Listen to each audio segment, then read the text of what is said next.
The whole entire Artemis 2 has been a colossal failure. Even people that are NASA fanboys and fangirls are realizing this is underwhelming even to them.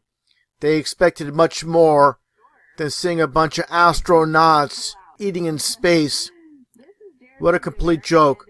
No video of the so-called ball Earth rotating. No video of airplanes landing upside down in Australia. All we have is this garbage footage of the so-called astronauts eating in space. What a complete joke. I cannot emphasize it enough. Now, this is huge. With all the research I've done and all the videos I've made over the years, this is going to bust the so-called pass-by Artemis 2 as 100% fake. And the problem with liars is they can't keep their lies straight. They're not consistent with what they put out. And obviously this is a recent image just from a few days ago of Artemis 2 and the so-called flyby of the moon. And so the so-called ball Earth, as you see, appearing as the moon with the shadow.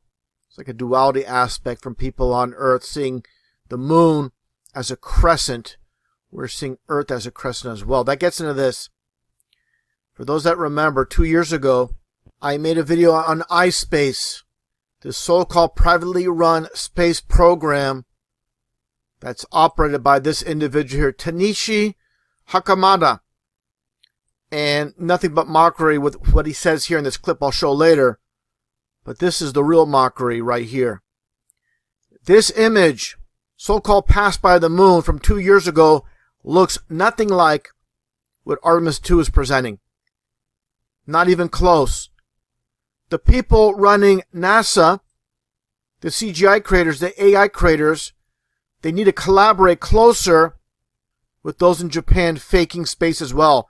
They look nothing alike. Give me a break.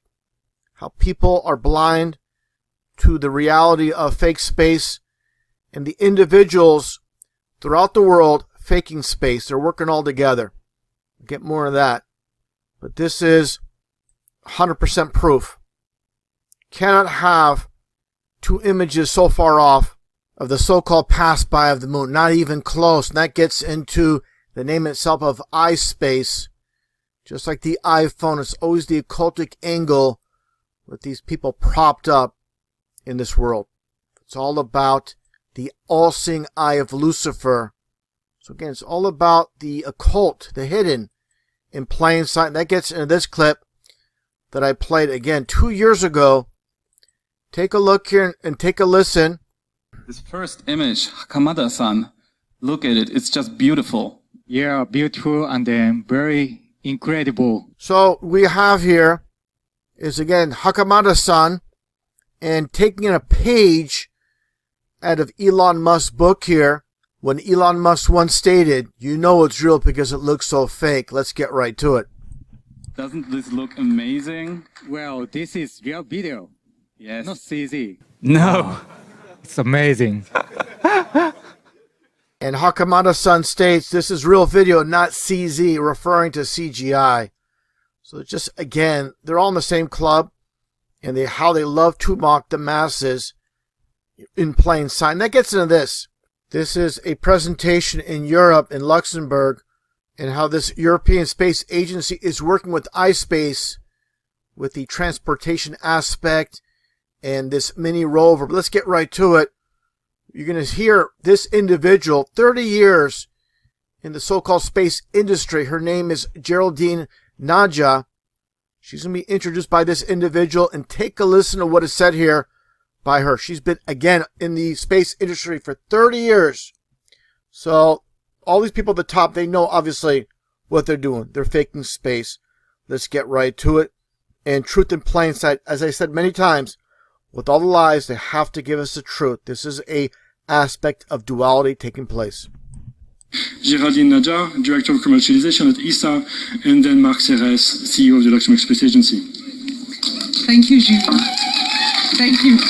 We provide telemetry and tracking, which is essential infrastructure for lunar exploration operations. So we are very happy for that. I would like also to say that this is a very good example of how we can support new space actors in Europe. And you can clearly hear her say how we can support new space actors in Europe. The mockery never ends with these individuals. Give me a break. And talking about actors, here they are. Supposedly aboard the Artemis 2 in space when they're down on Earth in some studio. And the question of viewing stars from space is brought up. What does this remind you? Of course, back in 1969 with Apollo 11, when these astronauts were asked the same question. This is definitely made to happen. Let's get right to it, and I'll break it all down.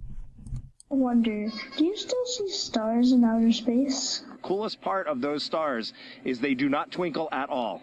They are just perfect. They almost look just. And you just heard Reed Wiseman say the stars do not twinkle and how they almost look fake, but there's a little bit of a blip in the audio. I'll play that again. I'm not sure what's going on here.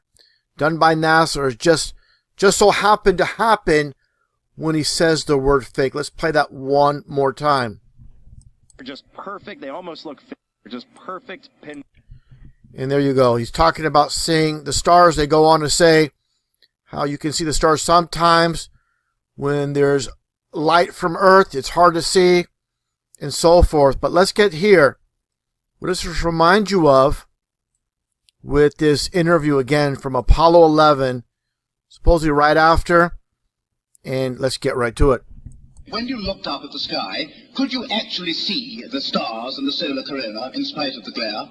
We were never able to see stars from the lunar surface or on the daylight side of the moon by eye without looking through the optics. I don't recall during the period of time that we were photographing the solar corona what stars we could see. I don't remember seeing any. Neil, you were... And you saw that by Neil Armstrong.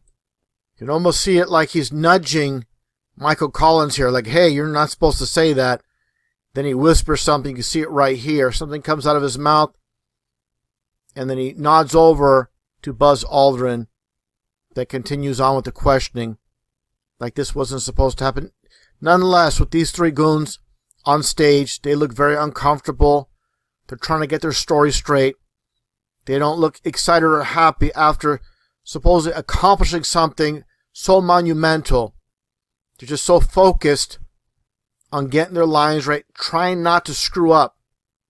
But again, the topic of the stars, and that gets back obviously to what I showed earlier, the two images from Artemis 2, no stars. And of course, from iSpace, no stars. And of course, the reason is to align the stars perfectly how they should be in all the images supposedly captured from space. They just omit them. It makes it so much easier than put them in precise locations. But nonetheless, when it comes down to it, it's very obvious, like I'm highlighting here. The two images captured by Artemis 2 NASA and iSpace do not match whatsoever. They can't keep their lies straight. And that's the big problem. Nothing about what they're doing is legit. It's just people that want to believe the fantasy, because the fantasy is always better than the reality.